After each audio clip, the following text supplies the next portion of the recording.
उस पर मैं आपको कुरान से आयात पेश करूंगा कि कुरान पाक ने चचा के लिए बाप का लफ्ज इस्तेमाल किया, ताया के लिए बाप का लफ्ज इस्तेमाल किया। तो चचा ने पालना शुरू कर दिया। अब जैसे ही थोड़े से जवान हुए तो उनका जो चचा था आजर, वो बुत बनाता था, बेचता था, और मार्केट में बहुत बड़ा उसका नाम था, बुत फरोशों में। बुत फरोशी कहते हैं बुत बेचना, फरोशी बेचना। तो बुत फरोशों में उसका बहुत बड़ा नाम था। हजरत इब्राहिम अलैहिस्सलाम जैसे ही समझ बूझ वाले हुए, टीन एज में आए, तो आपके चचा ने समझाया कि ये ही हमारा रब है और इसकी हमने पूजा करनी। अब वहां पर इराक में बुतों को पूजने वाले भी थे, सूरज को पूजने वाले भी थे, और चांद और सितारों को भी पूजने वाले थे। ये चंद कौमें वहां आबाद थी सारी की सारी मुशरिक थी, सारी की सारी बोलिए मुशरिक कौमें थी। तो जब आपके चचा ने मजबूर किया तो आपने फरमाया कि ए चचा, ए मेरे बाप। अब मैं बाप लफ्ज इस्तेमाल नहीं करूंगा क्योंकि हमारे यहाँ वालिद के माने में इस्तेमाल होता है। अरबी में वालिद हकीकी बाप को कहते हैं, और बाप का लफ्ज चचा ताए के लिए भी इस्तेमाल होता है और वालिद के लिए भी इस्तेमाल होता है। तो कहा है मेरे चचा, ये खुदा हमारे कैसे हो सकते हैं? इनको तो हम अपने हाथों से खुद तराशते हैं, खुद बनाते हैं।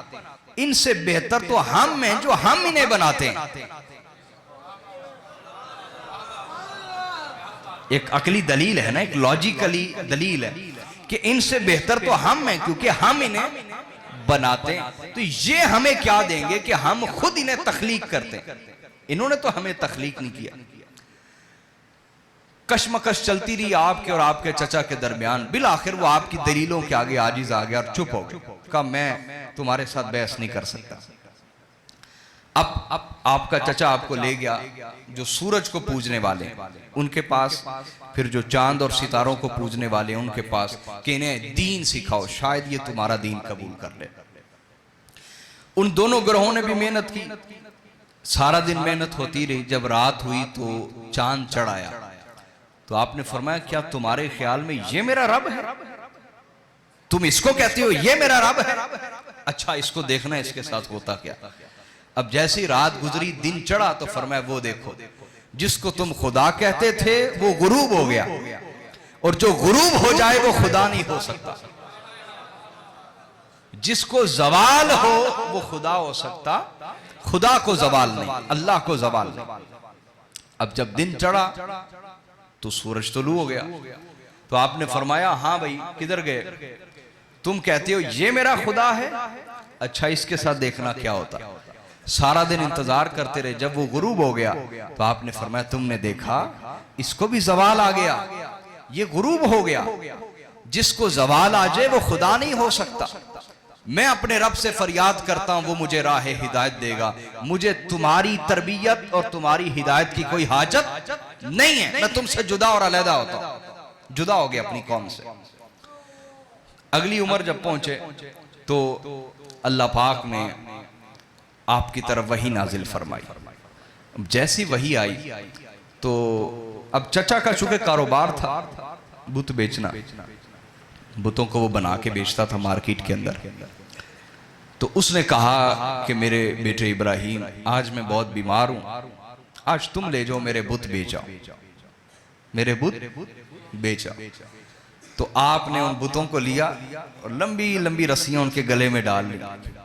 अब उनको घसीट के लेके जा रहे हैं, किसी को नाली से गुजार रहे हैं, किसी को मिट्टी से गुजार रहे हैं, और ऊंची ऊंची सदा दे रहे हैं, है कोई अहमक और बेवकूफ जो इन बेकुदरत बुतों को खरीदना चाहे, जो अपना भी दिफा नहीं कर सकते, जो अपने आप को भी जलील होने से बचा सकते, जो अपने आप का दिफा भी नहीं कर सकते, बेसलाहियत और बेकुदरत इन बुतों को लेने वाला है कोई बेवकूफ, है कोई पागल दीवाना।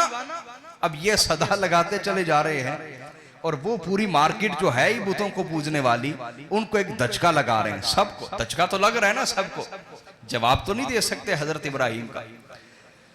अब ये केस दायर हो गया नमरूद क्या, उसने तलब कर लिया और चूंकि वो सजदा करवाता था अपने आप को, आपने सजदा भी ना किया। आप पर वही नाजिल हो चुकी थी, और नबी पर जब वही नाजिल हो चुकी हो तो उस वक्त उस पर फर्ज हो जाता है कि वो तौहीद का एलानिया इजहार कर दे। तो आपने ना सजदा किया बल्कि उसके सामने तौहीद का ऐलान कर दिया। अब जैसे ही तौहीद का ऐलान किया उसने आपको कैद करवा दिया, मुक़य्यद करवा दिया, जेल में बंद कर दिया। आपका चचा ठीक हुआ, चूंकि वो बहुत बड़ा ताजर था, उसने सिफारिश की, नमरूद ने छोड़ दिया इस शर्त पर कि ये अपना अकीदा ज़ाहरी तौर पर, एलानिया तौर पर बयान नहीं करेगा। लेकिन जहां आतिश इश्क हो उसको दबाया जा सकता है कभी, उसको झुकाया जा सकता है कभी? बोलो ना। अरे हुसैन तो इब्राहिम के पोते हैं ना, उनकी नस्ल में से हुसैन अलैहिस्सलाम, तो उनको झुकाया ना जा सका, दबाया ना जा सका। तो जिनकी नस्ल में आने वाले बच्चों का ये आलम हो, उस बाप इब्राहिम अलैहिस्सलाम का आलम क्या होगा? कैसे इस्तिकामत के पहाड़ होंगे हजरत इब्राहिम अलैहिस्सलाम।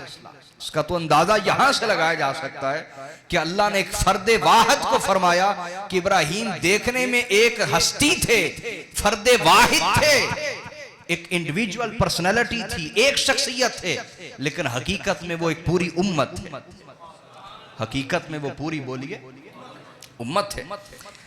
तो आप डटे रहे। आप कपड़ा फरोशी का काम करते थे, कपड़ा बेचते थे हजरत इब्राहिम अलैहिस्सलाम। इसमें दर्स है उलमा के लिए।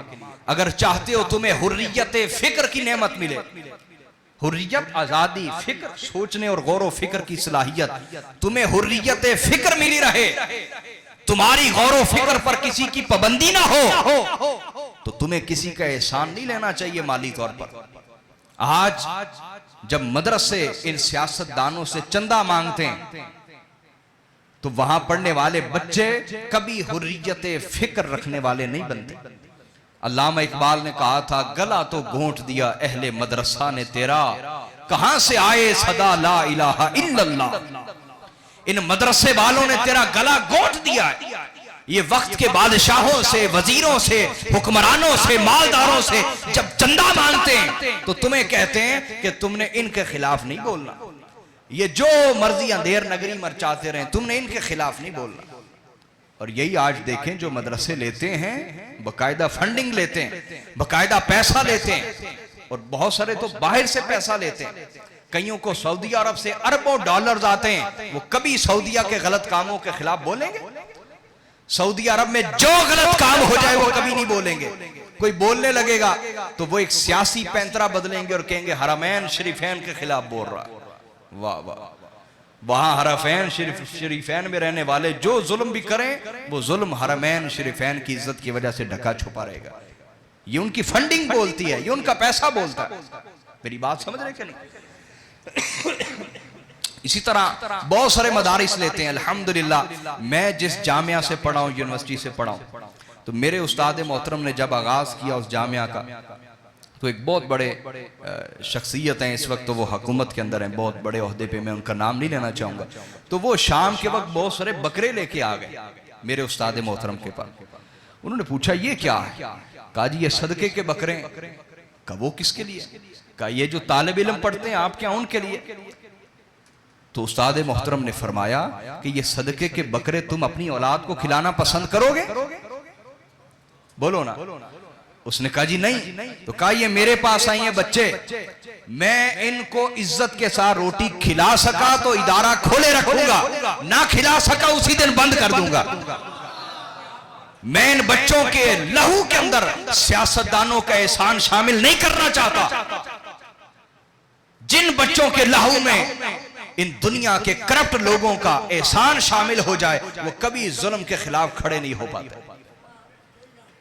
समझ आ रही है या नहीं आ रही? तो हम आसानी से पढ़े या तंगी से पढ़े, बाकायदा फीस दे के पढ़ते रहे, और हुर्रियत फिक्र की नेमत से अल्लाह ने नवाजा। हम किसी की ज़हनी तौर पर पाबंद नहीं है कि हमने फुलां मदरसे का हया करना है, चाहे वो जो मर्जी गलत करता रहे। हक का साथ देते हैं, बातिल को गलत कहते हैं। तो हजरत इब्राहिम अलैहिस्सलाम कपड़ा फरोशी का काम करते थे और साथ साथ तौहीद का प्रचार करते रहते। साथ साथ बोलिए तौहीद का। अब जैसे ही आपने ऐलान तौहीद किया मेरे भाइयों, कमाल ये है जो शरफ अल्लाह तबारक व तआला ने हजरत इब्राहीम को अता फरमाया, वही शरफ अल्लाह ने हजरत मोहम्मद मुस्तफ़ा को अता फरमाया। वो क्या था कि जैसे ही आपने ऐलान नबूवत किया, सबसे पहले जो आप पर ईमान लाया वो आपकी ज़ौजा हजरत सारा थी। आपकी ज़ौजा हजरत सारा। अगर किसी औरत की मिजाज में न शुक्री ना हो, बदतमीजी बदकलामी ना हो, बेकदरी औरत ना हो, न शुक्री ना हो, तो फिर याद रख लें अगर उसके सामने उसका शौहर हक पेश करे तो वो जरूर कबूल करती। वरना तो बहुत सारे अंबिया भी ये सुकून ना पा सके ना। हजरत नूह इस्लाम की बीवी ईमान ना लाई, हजरत लूत इस्लाम की बीवी ईमान ना लाई। समझ रहे हैं बात या नहीं समझ रहे? लेकिन अगर औरत कदरदान है, शुक्रगुजार औरत है, खैर को कबूल करने वाली है और अच्छे किरदार का शौहर है, जब वो इस तरह का ऐलान करता है तो वो बीवियां जरूर ईमान लाती। तो यही शरफ अल्लाह ने हजरत इब्राहीम को दिया। सबसे पहले उन पर ईमान कौन लाया? उनकी ज़ौजा हजरत सारा। और हमारे आका सल्लल्लाहु अलैहि वसल्लम ने भी जब ऐलान नबूवत फरमाया, सबसे पहले आप पर ईमान कौन लाया? हजरत खदीजतुल कुबरा, हजरत।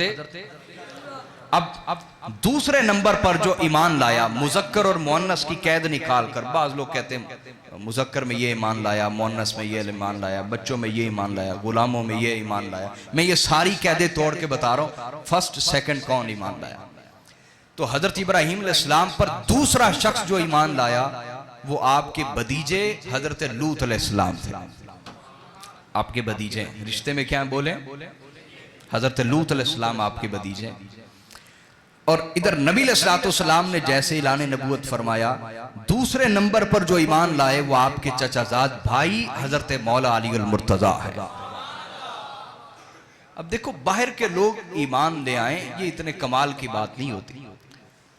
बीवी और औलाद, मौला अली को औलाद की तरह पाला हुआ था ना हुजूर अलैहिस्सलाम ने, गोद लिया हुआ था अपने। यहाँ बोलिए गोद लिया हुआ, तो वो ईमान लाए दूसरे नंबर। इधर हजरत सारा और हजरत लूत अलैहिस्सलाम हजरत इब्राहीम अलैहिस्सलाम पर ईमान ले आए।